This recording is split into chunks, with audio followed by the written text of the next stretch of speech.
Pode ir? Peraí. Tá. Iniciando a gravação. Bora.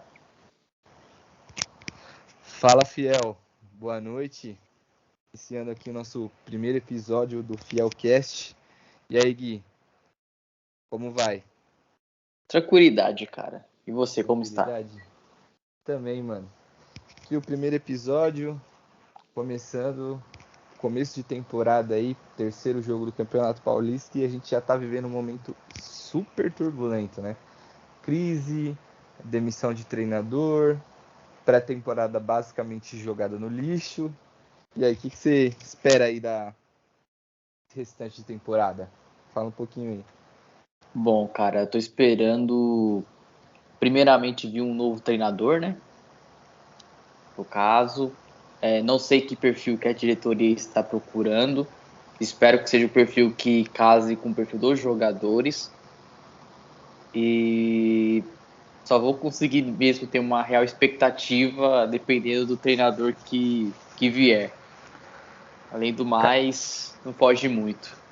Cara, surreal, né? O que aconteceu, né? Acho que eu não vou lembrar a data, mas eu acredito que 9 de dezembro o Alessandro e o Roberto de Andrade deram uma entrevista garantindo a permanência do Silvinho, falando sobre que eles acreditavam no trabalho, dando respaldo, dizendo que o trabalho era bom. E em 3 jogos, basicamente, tudo isso foi para o espaço. Nós sempre acreditávamos que o trabalho era ruim, precisava realmente trocar, mas foi no mínimo incoerente, você concorda? Muito, muito. Eu acho que se você for dar um respaldo a um treinador, ainda mais no final de temporada, onde, em questão de resultado, querendo ou não entregou, você não pode ceder uma pressão de uma torcida. Isso se você for coerente e der um respaldo. Mas não tem jeito, cara. É muito incoerente. Foi contraditória as ações e as palavras. E é isso. Tem muito.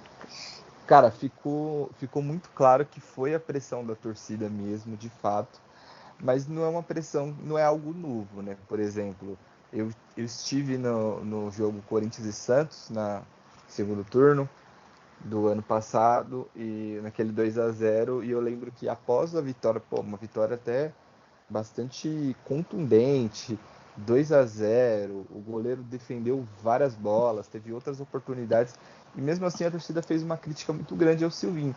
Então uma pressão já muito grande ano passado nas redes sociais, não sei se você vai lembrar, mas nas coletivas pós-jogo sempre tinham diversas hashtags, em lives de jornalistas, sempre tinham diversas hashtags fora Silvinho, fora Silvinho.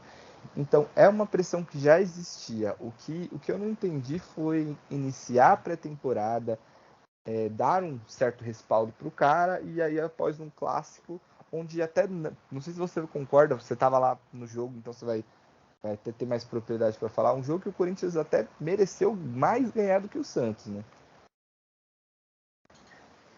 Sim, o Corinthians mereceu vencer. Não é que o Corinthians merecia empatar, o Corinthians merecia vencer o jogo. O Corinthians criou mais, o Corinthians chegou mais. Só que é o seguinte, foi muito em questão de individualidade, como já aconteceu nos jogos anteriores. Foi um lance assim da cartola, foi uma associação assim puramente instinto técnico dos jogadores, mas nada de padrão que você podia ver, nada de evolução. E assim, a pressão para cima do Silvinho já estava gigante já no jogo. A torcida com 35 minutos já estava já pegando no pé do Silvinho e com o time ali tentando martelar o Santos. Então, estava muito na cara que em caso de derrota não passaria de quarta-feira. Cara, tiveram até alguns pontos positivos assim no jogo, pelo menos eu consegui observar.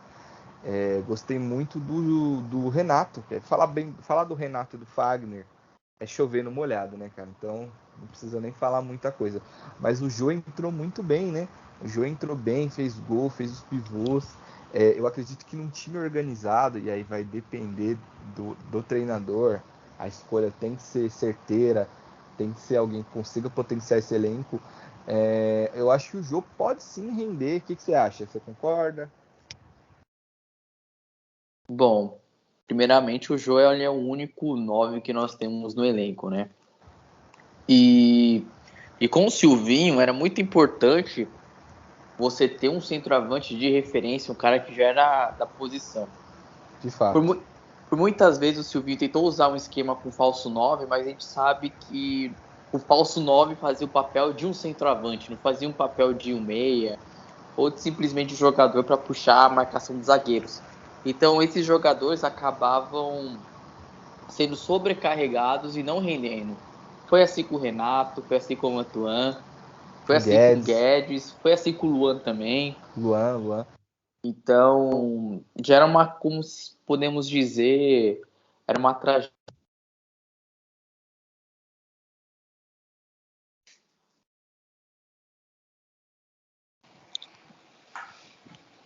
Tá, a gente Bora. teve uns problemas técnicos aqui no meu fone, mas a gente já voltou. Estava falando sobre. O Gui estava falando sobre o 9, né? Sobre o Jô, né? Mais especificamente no sistema de jogo do Silvinho. Pode continuar aí, mano. Então era necessário ter um centroavante de referência ali na posição. Não tinha muito o que fazer. Tanto que o Corinthians, quando o Jô entrou, já mudou a configuração da partida, já abriu o placar já no começo da segunda etapa. A primeira bola, né? Na primeira bola, poderia ter feito o segundo. Ele fez o segundo, mas estava impedido. Fez. E, Pode e falar, pode falar. assim, dava para ter matado o jogo um pouquinho antes ali dos 20 minutos do segundo tempo. Teve chances. Cara, o que me incomoda, que sempre me incomodou, e isso nem é somente do Silvinho, outros treinadores também tinham essa característica, parece que é uma coisa que vem do Corinthians, que é o fato de fazer um gol e cair de produção, seja fisicamente, seja tecnicamente, e eu senti um pouquinho isso. Outra coisa também que eu notei no jogo, e aí eu não sei se você vai concordar, teve muito espaço, cara. Muito espaço ali no meio campo, principalmente ali naquele terço, né, que o Tite chama de zona 14, já viu? Que é Sim, sim. aquela parte onde o 10 costuma atuar. É, quando você vai colocar o Duqueiroz para fazer de primeiro volante, você não pode pedir para ele avançar para fazer aquela pressão. Infelizmente, porque vai ter espaço. Muitas das vezes um meia sempre recebia livre. Se você for ver no primeiro gol, eu lembro, acho que foi o Marcos Guilherme. O Marcos Guilherme recebe a bola do Lucas Pires ali no meio, livre. Daí ele toca pro Marcos Leonardo, né? Pro Marcos Leonardo, e ele Isso. faz o drible e faz o gol. Então, tá certo que foi um jogo isolado, mas eu notei isso um pouquinho nos outros jogos que o Du jogou de primeiro. Muito espaço, cara. Eu achei que ele não preencheu aquela lacuna do meio ali, central ali, naquele espaço. E aí eu achei bem preocupante. Sim, muito por conta do que o Du ele é acostumado a jogar no profissional. O Sim, Du sim. ele jogou muitas vezes de segundo volante, onde ele que fazia essa pressão no defensor santista. Ontem era o Juliano que estava fazendo essa pressão, mas o Du ele é acostumado a fazer esse tipo de press, né, com o que o Silvinho chama, né? E ele tem muito êxito nas roubadas de bola. Ontem, o que eu notei era que, embora essa marcação na saída de bola do Santos ela tivesse sido bem preenchida, faltava um up para tentar roubar essa bola. Você via que faltava alguma coisa para conseguir roubar, para conseguir agredir ali o zagueiro santista, roubar a bola para tentar fazer o gol. Isso é uma influência física também, né? A condição física de muitos Sim. jogadores ali não estão 100%. Eu acho Talvez o, talvez o Fagner possa estar, o próprio Du também possa estar, mas De resto, acho que não. Eu acho que a pressão do Corinthians, esse pressing que o Corinthians faz, eu nunca vi esse pressing bem organizado. Vai muitas das vezes mal ordenado, assim, e uma coisa também que eu notei, assim, que o pessoal comentou e que me incomoda, o pessoal fala, pô, o Corinthians é o time mais disciplinado, que menos toma cartão, mas é o que menos tenta o bote, sabe? É um pouquinho de passividade dos atletas, e eu não vejo como característica não, só característica não, porque eu lembro muito bem que o Joe, do meu timão, ele fez uma análise do Juliano, e ele fez algumas análises sobre a parte sem a bola do Juliano, na fase defensiva, e ele fazia o pressing muito bem, ele roubava muita bola, ele tinha essa qualidade no desarme. E no Corinthians eu pelo menos não estou enxergando isso. E o Renato Augusto, tanto na seleção quanto no Corinthians 2015, ele tinha sim suas funções defensivas com o Tite, porque o Tite tem essa parada, né?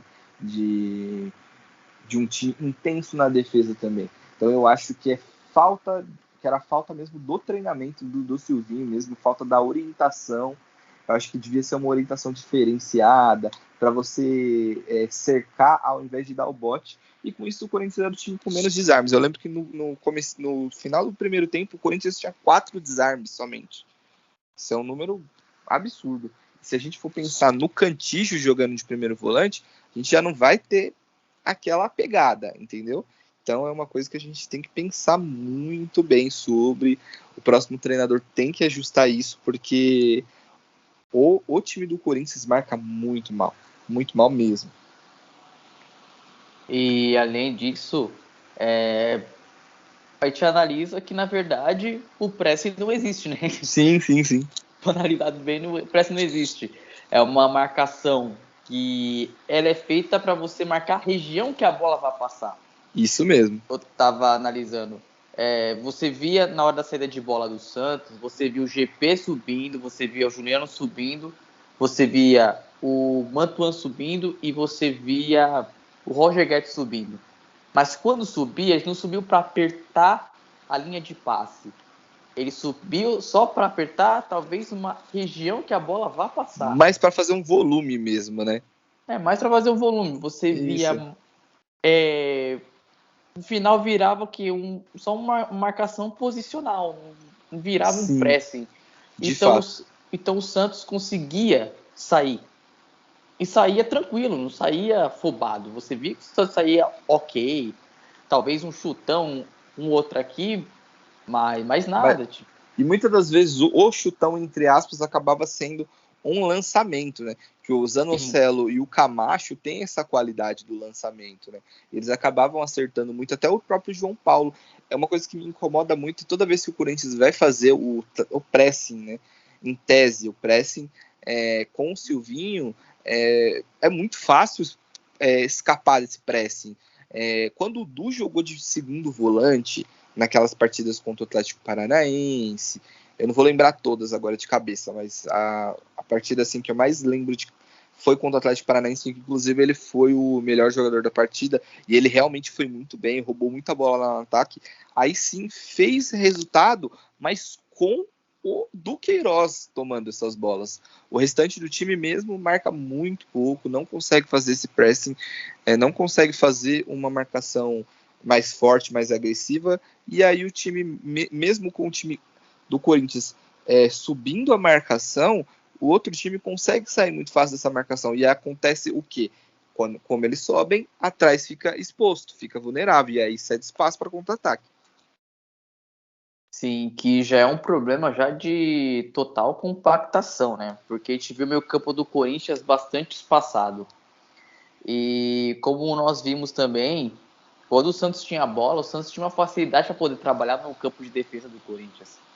Você viu que os jogadores paravam, pensavam, já passava, e o gol do Santos aconteceu logo no momento em que talvez a equipe do Corinthians estivesse mais confiante ainda para fazer o segundo gol, sabe? Quando o gol de empate do Marcos Leonardo saiu, deu para perceber que o time emocionalmente caiu. Tanto que o pênalti saiu em num curto espaço de tempo, né? E aí o psicológico do Corinthians abalou muito. E é uma coisa que a gente até discutiu no outro grupo nosso lá, no Salve Corinthians, que em outros momentos, assim, o time do Corinthians tem um psicológico muito abalado, né? Muito ruim essa questão. Eu lembro que os times do Corinthians, os times vencedores, 2017, 2015, 2012, tinham um psicológico muito bom, sabe? Tanto que o Corinthians conseguiu empatar um jogo nos últimos minutos contra o Boca Juniors numa Bombonera fervendo. Então, é algo também que deve se pensar. A parte psicológica do time não está funcionando tão bem. A parte física do time no segundo tempo, muitas vezes o Corinthians morre, também não está funcionando. Se vier um treinador, e aí é minha opinião, quando vier esse novo treinador, eu acredito que tenha que fazer uma mudança radical na estrutura da comissão técnica, sabe? Não só trocar o treinador. Eu acho que nomes assim como o preparador de goleiros, ou o preparador físico, também tem que rever o pessoal do Cifute, tem que ver se tem como está a questão do psicólogo do time, entendeu? Eu acho que é algo que tem que ser pautado, porque o psicológico do time é muito fácil para ser abalado, cara, muito fácil mesmo. E para mim, cara, tem coisas que, querendo ou não, se passa muito por quem tá acomodando a equipe. Sim, de fato. A gente lembra que em 2012, talvez foi o time do Corinthians que mais forte mentalmente de toda a história. Talvez foi. Porque era um time que saía atrás do placar, não sentia o jogo, não sentia a pressão, não sentia o psicológico abalado. Tomava o gol, parecia que tava 0-0. Era um time que sabia se comportar atrás do placar e a gente tinha confiança de que o Corinthians ia conseguir empatar o jogo, talvez virar a partida. Agora, com outras equipes que talvez até no papel fossem melhores, mas o comando já não era bom, acabou sucumbindo a isso, né? 2006 tivemos um time estrelado onde não tinha comando. 2003 era uma equipe muito jovem. Recentemente mesmo, o próprio 2016, embora tivesse com o Tite, mas era um time totalmente desfacelado também, que você tinha que montar muito rápido, porque a Libertadores começava já em fevereiro. Então, são muitas nuances aí da nossa história que a gente vê de times que tinham um emocional um pouco abalado, né? E com esse time com o Silvinho não era diferente. Acho que o grande diferencial dos times de 2012, 2015 e até o mesmo realmente o comando, né? O Tite tem esse lado um pouco meio coach, né? Um pouco meio psicólogo, né? Tanto que uma das grandes críticas da seleção brasileira de 2018 na Copa do Mundo é que a seleção brasileira não levou um psicólogo na comissão técnica. Eles acreditavam que o Tite faria esse trabalho e até em tese em alguns momentos conseguiu fazer. Eu acho que o Corinthians precisa de um profissional de qualidade nesse quesito, além de um treinador que tenha pulso, um treinador que seja um cara forte, né? O Silvinho, infelizmente, ele é um cara inexperiente para o cargo. É o segundo trabalho dele. Ele não chegou. Acho que 2021 foi o primeiro trabalho que ele conseguiu completar um campeonato inteiro, sabe? Então, não tem condições você entregar um time com essa responsabilidade, um time estrelado, um time com uma expectativa muito grande. Depois de diversos anos, o Corinthians com times medíocres, meio de tabela, brigando para não cair. E aí agora você monta um time forte, você dá expectativa para o torcedor. E aí o comando técnico é um treinador que ainda precisa adquirir experiência. Então eu acho que não dá, não tem como. Precisa trazer um cara de fato não só competente, mas vitorioso, um cara que tenha essa mentalidade vitoriosa. Sim, o que o Corinthians não tem que fazer agora é fazer aposta. Com certeza. A pior coisa seria, porque é o ano de Libertadores, é o ano que o Corinthians vai entrar forte para as 3 competições, então tem que pegar um treinador carimbado e que tenha muita moral. tem alguns nomes aí ventilando, como o Jorge Jesus, tem o nome do Cuca ventilando também, que, embora muitos já falam que está descartado, talvez possa ter um outro nome aí fora da caixinha aí que a gente pode ouvir amanhã ou depois de amanhã. Então é bom o Corinthians ficar de olho em treinadores já consagrados e carimbados. Mas lógico, que tem uma forma de jogar atual, né? Isso Sim, que é sim, sim. importante. Agora, saindo um pouquinho do jogo do Santos, vamos fazer uma análise um pouco assim mais por cima dos outros jogos, né? Porque esse jogo contra o Santos, de fato, eu não achei que o time teve um rendimento tão ruim como foi o rendimento contra o Santo André, que, ironicamente, nós saímos com a vitória. No jogo contra o Santo André, a gente viu um desempenho bem abaixo. O Corinthians venceu até com um pênalti um pouco polêmico. E ali também faltou intensidade, faltou o pressing. O trabalho do Silvinho realmente era bem contestado. Na sua opinião, você acha que o Corinthians, que a birra da torcida foi em relação ao desempenho ou foi em relação mesmo ao Silvinho ser um cara tratado como caricata, como caricatura, como eu vi hoje um jornalista falando isso, que não pegou mal só a parte dentro de campo, mas também as coletivas desastrosas, aqueles vídeos de pré-jogo, aquele famoso vídeo do Evita. Então, o que você acha? Realmente foi o combo, assim, desempenho, ou você acha que essa parte caricata pegou mal com a torcida também? Primeiro de tudo, vamos na raiz do problema. A raiz foi que lá atrás, antes de anunciar o Silvinho, quando o Coisa estava procurando treinador, o Coisa estava atrás de Renato Portaluppi. Correto. E a torcida estava na expectativa do Renato chegar. Então, é a mesma coisa de te prometer um ouro e te entregar um biju. Sim, sim, sim. Então ele já Você vai chegou ficar... pressionado. Já chegou pressionado. E não era nem muito por culpa dele. Era por culpa da expectativa que a diretoria passou para a torcida. E não tem jeito, a torcida não comprou a ideia do Silvinho. Questão de roupa, questão de fala, questão do vídeo. Eu acho que, assim, se o Corinthians estivesse ganhando, cara, isso aí passaria despercebido, sabe? Sim. Acho que a questão era muito mais a expectativa antes da vinda dele e o desempenho. O desempenho. Nos Ou a falta primeiros... do desempenho. Ou a falta de desempenho. Nos primeiros 16 jogos dele ali, que foram jogos pré-Juliano, né? Que eu confesso que eu passei muito pano, não vou mentir, porque eu acreditava que não ia passar muito daquilo por conta da capacidade e da qualidade do elenco ali. Sim. Mas depois do Juliano, da vida do Renato, do Guedes, do William, aí o sarrafo aumenta, aí você tem que se ver que não vai pra frente, não tá evoluindo, aí tem que colocar os pingos nos is, né, cara? Tem que criticar mesmo, tem que pegar no pé. Porque com esses jogadores assim, tem que jogar um futebol muito melhor. De fato, de fato. Então vamos sair um pouquinho, vamos sair dessa história de Silvinho. Vamos entrar agora na busca por um treinador. Hoje foi um dia que os bastidores pegaram fogo, né? Notícias ainda muito no começo, mas alguns nomes sendo ventilados. Tem informação que aparentemente o Corinthians já iniciou as tratativas com o Jorge Jesus. Parece que amanhã vai ter uma reunião para poder entender se o Jorge Jesus vai, se ele pretende trabalhar ainda antes de maio, que é quando acaba aquele acordo que ele fez com o Benfica, dos valores, dos vencimentos que ele vem recebendo.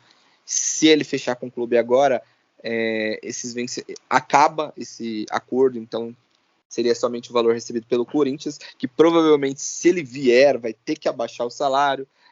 Saiu também uma notícia na TIC Sports também, a gente estava até conversando sobre o Crespo, Hernan Crespo, e nomes em geral aí que sempre são cogitados, alguns nomes descartados.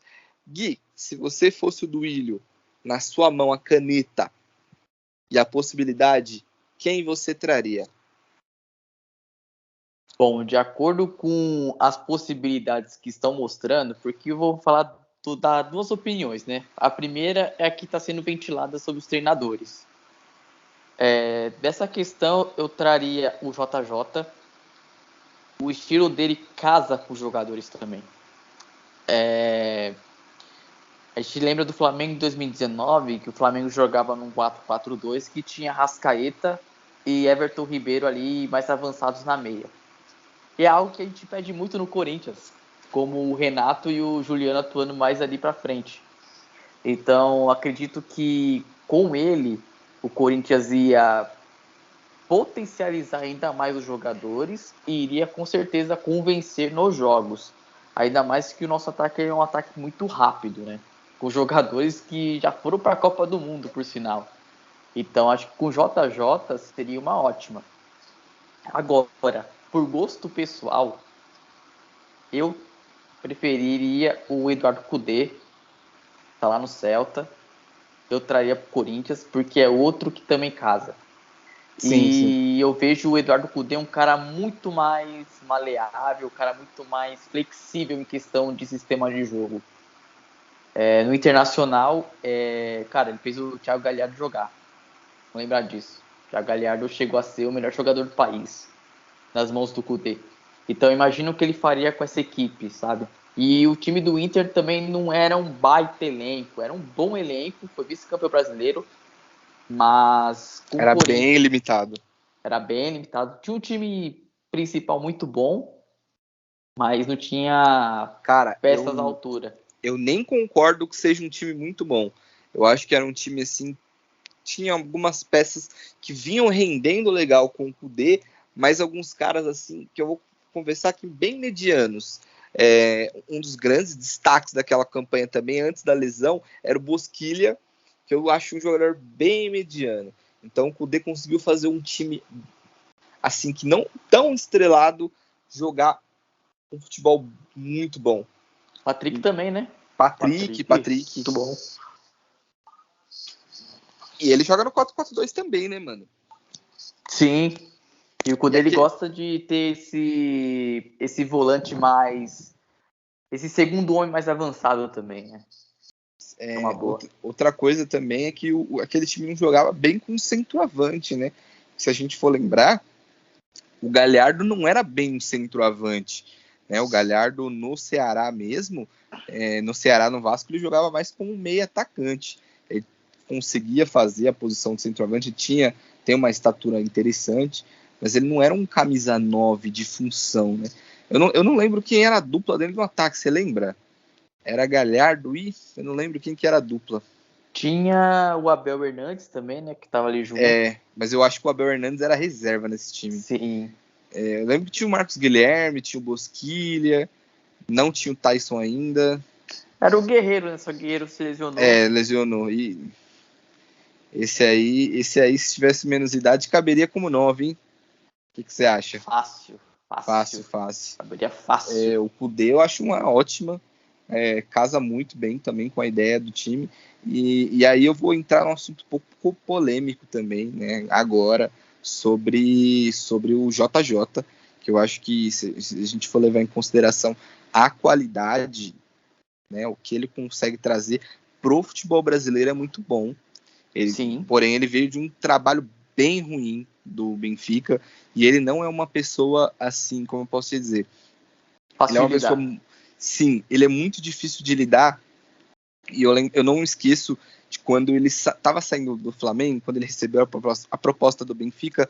Eu lembro que alguns flamenguistas estavam se lamentando na internet ainda, e ainda alguns esperançosos, e aí eu li alguns relatos de torcedores do Sporting, falando que ele tem essa cultura de quando tá bem um trabalho, ele resolve priorizar a questão financeira e acaba trocando um trabalho pelo outro, até também. Aí a gente vai entrar num assunto um pouco mais complicado, de algumas falas racistas também que ele teve recentemente, e aí seria até um pouco de hipocrisia, né, se a gente for trazer um treinador com falas explicitamente racistas, se a gente tem um caso do Danilo Avelar, né, que a gente afastou, e aí vai ficar aquela questão, né, a gente vai afastou o cara, não deu mais oportunidade para o cara jogar, que para mim justíssimo, só para deixar claro, e aí vai trazer um treinador, então quer dizer que se você for bom, você tem o direito. Então tem essa questão também que deve ser pensada, mas como treinador, somente no quesito futebol, para mim ele é o melhor nome mesmo. Eu não vejo um nome no mercado melhor. Mas a gente podia também tentar olhar um pouquinho mais, né? Tentar abranger, tem alguns nomes interessantes. Eu vi que o Joe, ele sugeriu um nome de um treinador português que treina um time assim que não tem muita expressão, mas ele tava do Estoril, né? Eu esqueci o nome do cara. Você chegou a ver esse post? Eu cheguei a ver, só que eu esqueci o nome do treinador também. Também. E provavelmente deve ser um cara barato. Um cara que eu acho que aceitaria um trabalho assim. Né? O Carlos Carvalhal tem um salário bem interessante também, cara. Aparentemente ele ganha 300 mil reais por mês. O problema é a multa de 2,5 milhões. Eu confesso que eu não conheço muito o trabalho do Carlos Carvalhal. Eu também não conheço muito o trabalho dele, não, mas tem boas indicações, né? Ele é bastante elogiado pela mídia internacional. Ainda mais que o Braga nunca teve equipes estreladas, né? Mas só que é uma equipe que vive ali enchendo o saco de Porto, Sport e Benfica, né? Então, é uma boa para consultar, né, cara? Eu acho interessante. Consultar não faz mal, né? Acho que o único problema mesmo é que para mim fica um pouco esquisito. Eu já ouvi falar que a multa dele eu já ouvi falar em 10 milhões de euros, eu já ouvi falar em 5 milhões de euros. Hoje eu já li no TNT Sports que a multa dele é 2,5 milhões de euros. Se for 2,5 milhões de euros, talvez seja um valor para se pensar, cara. Por exemplo, daria o que? Uns 20 milhões de reais?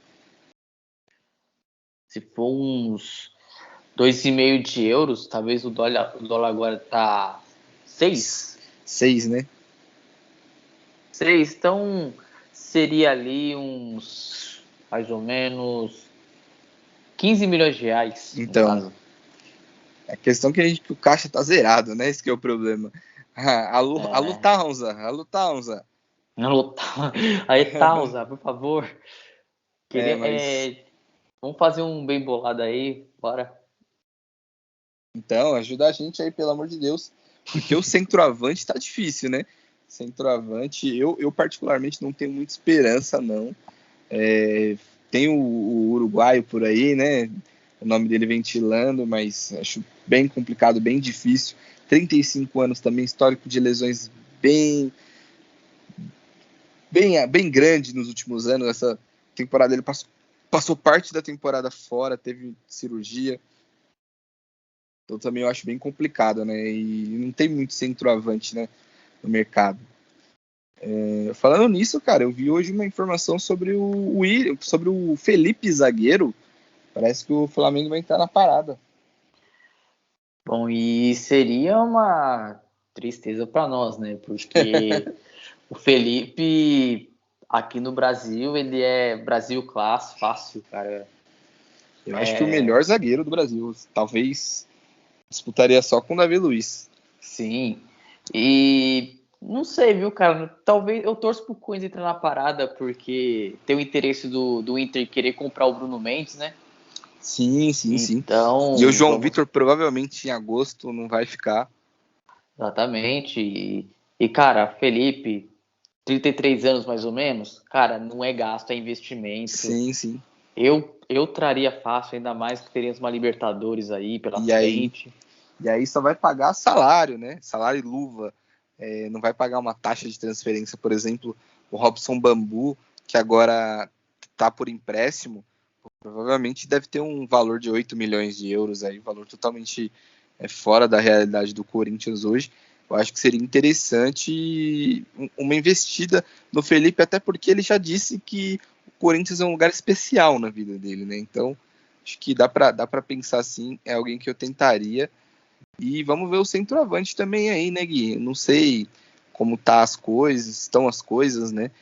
Falam do Suárez, o Suárez também aparentemente não vai renovar. Um grande concorrente do Corinthians no Cavani era o Barcelona, né? Mas trouxe o Alba, então está completamente descartado. Então é uma opção interessante também, a gente pode observar. os próximos capítulos. Falamos de treinador, né? Falamos um pouquinho de reforços. Fernando Lázaro vai assumir de forma interina os próximos jogos. O que você pensa sobre o Fernando Lázaro? Bom, a única coisa que dá pra gente pegar como um parâmetro do Fernando Lázaro são aqueles 2 jogos pela Sul-Americana, né? Contra o River Plate e contra o Sport Huancayo também. Sim. E goleadas. Foram goleadas, tudo. Mas são equipes muito fracas, né? Então, pegar estilo de jogo... Não, estilo de jogo dá pra pegar assim, mas questão assim de... Meu Deus, que o Fernando Lázaro, o time foi brabo. Acho que aí calma, né? Porque tinha muito torcedor que tava pedindo o Fernando Lázaro pra ser treinador do time. Sim, a fiel torcida sempre se emociona. É incrível. E o que nós podemos ver é como que ele gosta das equipes, né? O Fernando Lázaro, ele jogou as 2 partidas no 4-2-3-1. Então, ele é um cara que gosta muito de usar linhas de 4, gosta muito de pontas em velocidade, e o estilo dele é totalmente reativo. Ele gosta daquele time mais objetivo, não daquele time que troca passe para simplesmente achar o espaço. Ele gosta de um time intenso, de um time rápido e de um time efetivo. Então, eu prevejo assim esses dias. Não sei quanto tempo vai durar o Fernando Lázaro, mas eu vejo um time bem rápido. Acho que vai ser um time bem mais rápido do que a gente estava acompanhando. Você, o que pensa? Cara, o que me desanima um pouquinho é que o Fernando Lázaro participava diretamente das decisões do Silvinho, né? Ele é um cara, inclusive, que trabalhava... ele era o chefe do Cifute, né? Se eu não me engano, era o supervisor, não sei qual o cargo dele, mas ele era responsável pelo Cifute. E aí, quando o Silvinho chega, o Silvinho traz ele para trabalhar diretamente na comissão técnica. Então, eu fico um pouquinho com o pé atrás em relação a isso, porque eu não sei se o trabalho vai mudar muito agora. Eu acho que provavelmente vai manter as bases, vai manter a mesma ideia do trabalho por enquanto, mas é aquilo, né, cara? Alguns jogos do Paulista que não vale muita coisa. Eu espero que o Corinthians traga logo um treinador, para a gente não ficar nessa agonia. Já nas próximas semanas já trazer alguém, até porque precisa se adaptar ao time. O cara precisa entrar na Libertadores já com uma ideia de jogo estabelecida, já Tem conhecendo menos o 2 elenco. meses já, né? Menos 2 meses para Libertadores aí. Sim. Uma coisa também que eu acho interessante falar sobre o novo treinador, cara. E aí é um pedido até meu para a fiel torcida. Vamos ter calma. Né? Não vamos achar que o cara vai chegar no primeiro, segundo jogo já goleando todo mundo, dependendo de quem for. Não vamos esquecer que os primeiros jogos do JJ, se for o JJ no Corinthians, por exemplo, os primeiros jogos dele pelo Flamengo, ele passou um perrengue, né? Tomou 3-0 do Bahia, que podia ter sido até mais. Acabou tomando um 2-0 do Emelec, que quase custou uma eliminação na Libertadores. Então a gente tem que ter calma. Os primeiros jogos vai oscilar mesmo. Diferente do que era o Silvinho, né? O Silvinho estava 8 meses já e era o mesmo futebol, eram as mesmas ideias, as mesmas intransigências, né? Mas é isso, vamos ter calma, fiel, pelo amor de Deus. Exatamente, até porque um trabalho não sai em 2 dias, em 3 dias, né? 3 semanas. É um trabalho vem de meses, né? Um trabalho é consolidado em meses. O próprio Flamengo do JJ demorou 3 meses para engrenar de vez. Você tem que lembrar disso. Fosse engrenar passando ali no jogo, entre o jogo contra o Inter na Libertadores ali, a partir dali para frente que a equipe realmente se consolidou. Então calma. E sem contar também que tem algumas características diferentes daquele elenco, por exemplo. Uma coisa que me deixa um pouquinho preocupado em relação ao trabalho do JJ, se ele vier para o Corinthians, é que ele tinha o Coringa, né? O Gerson, que era um Coringa, era um cara que fazia de tudo e mais um pouco ali no meio campo, era um cara que defendia, que tinha intensidade, que tinha drible, chute de fora da área, que infiltrava, e eu não enxergo ninguém com essas características no Corinthians. Acho que quem vai fazer a posição do Gerson vai ser o Paulinho, quando estiver disponível, e o Paulinho, ele é um cara que a maior característica dele é infiltrar, claro que ele também tem um bom passe, ele também consegue marcar bem, mas eu não vejo ele com a mesma intensidade, com a mesma vitalidade, o mesmo fôlego que o Gerson tinha. Então eu acho que talvez esse é um problema que a gente vai ter. Além do primeiro volante, que provavelmente vai ser o Kant, que está longe de ser um jogador intenso, né? Um jogador de muito bom passe, de um lançamento de muitíssima qualidade. Vai ter trabalho o JJ aí. Sim. Porque tem algumas lacunas no elenco que ele vai ter que pensar com carinho. Se for o JJ, né? Também parece que ele já foi até contratado, do jeito que tu falando. Sim, e talvez o único jogador que possa fazer a função do Gerson, que o Gerson fazia, poderia ser o Juliano. O próprio Juliano, acho que o Juliano tem as características até pouco parecidas com as do Gerson, só que o Gerson é bem mais novo, então tem bem mais fôlego, tem bem mais intensidade. Mais alto, mais forte. Mais alto, mais forte. E o Juliano, assim, tá com 32 anos já, né, cara? Então, talvez, assim, para essa função do Gerson... Acho que um cara no futebol brasileiro que faria essa função do Gerson numa boa seria o Edenilson, cara. Sim. O Edenilson faria essa função de maneira assim espetacular. Tem menos drible que o Gerson, menos habilidade, mas velocidade, intensidade, marcação, para mim é muito parecido. Bom, então vamos aguardar, né, um treinador. O treinador tá para chegar aí. Tá muito no começo, nomes sendo especulados. Vai aparecer muita mentira também nos próximos dias. É uma coisa que a gente precisa se atentar. Vai ter empresário tentando cavar, vai ter muito treinador sendo oferecido, até porque o time é bom, né? O projeto é interessante, mas vamos ter calma, né? Nomes descartados, Gui. Renato Gaúcho e Mano Menezes, o que você pensa? Mano Menezes, assim, eu já tenho uma ideia, assim, não muito boa sobre ele, muito por conta do estilo de jogo, muito por conta dele estar mais próximo, adaptável aos times dos anos 2000 do que os atuais. Tudo bem, ganhou 2 Copas do Brasil com o Cruzeiro em 2017, 2018, mas o trabalho dele já não estava enchendo mais os olhos em termos de desempenho, né? Então eu já descartaria já o Mano Menezes, assim como já está descartado. E o Renato, o trabalho dele no Flamengo queimou muito o filme dele, cara. Por mais que em termos de número, 72% de aproveitamento, um ataque muito bom, mas era um time que você via que não tinha um padrão tático. E quando enfrentou uma equipe que tinha um padrão tático, que era justamente o maior rival, né, o Palmeiras, acabou sofrendo e perdeu, né, a final da Libertadores. Então, eu não traria o Renato Gaúcho muito por causa disso, por causa do próprio padrão tático que ele acaba deixando a desejar, cara. Gui, seguinte, vou trazer um negócio aqui que eu acabei de bolar aqui pra gente fazer e atualizando com o tempo. Vai, previsões. Um destaque, um jogador que você aposta que vá muito bem, uma revelação, e talvez um jogador que você traria do time para o time atual. Pegando da base e jogando profissional? Não só da base, não. O que eu digo assim, um destaque, quem você acha que vai ser o destaque da temporada, dos que já estão. Um jogador que você acha que será a revelação, e aí pode ser tanto da base que vai subir, quanto os jogadores que tenham aqui.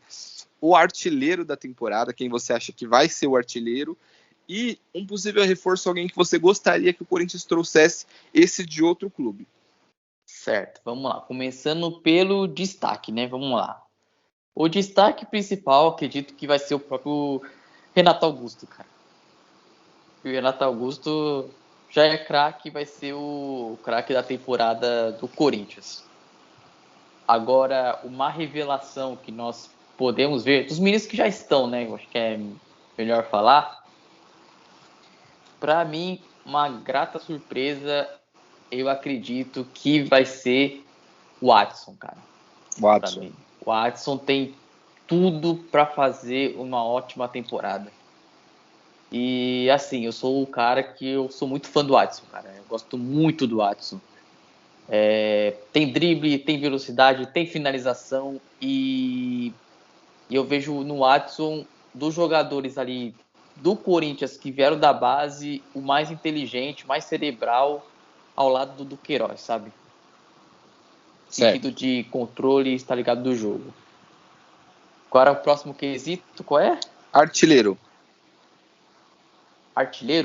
Isso. Artilheiro da temporada, Roger Guedes. E um reforço que você traria? Um reforço que eu traria, cara, vamos ver. Agora vou ter que pensar um pouquinho, hein? Porque a gente pensa em posições carentes, mas é difícil achar também. Mas um cara que eu traria, pô, peraí, vou pensar um pouquinho. Peraí. Um 9? Alô, Taunza. Um 9 talvez, mas se for para trazer um 9, cara, trazer o próprio Cavani é uma boa, mas para mim é uma realidade assim complicada. Mas um cara assim que eu gostaria muito de ver no Corinthians seria o Zaratio do Atlético, cara. O Zaratio? Se fosse um cara pra ter, tipo, tó dinheiro e compra, eu traria o Zaratio, cara. Zaratio. Você acha que ele encaixaria onde nesse meio campo aí? Ele encaixaria ali jogando mais pelo lado direito, né, onde o GP atua. E querendo ou não, mesmo tendo o GP e tendo o Mosquito por ali, são jogadores que ainda não são incontestáveis, né? E o William, mano? Mas o William vai pra direita. Mas você falou William. Direita, pô. Não, pra esquerda, quer dizer. O William vai pra esquerda, peraí. O William... Pé trocado, né, gente? Pé trocado. Aí eu traria o Zaratio muito por isso, porque a temporada que ele fez no Atlético Mineiro, mesmo muitas vezes vindo do banco, né? Mas foi sensacional. E quem você dispensaria desse time do Corinthians? Dispensaria? Isso.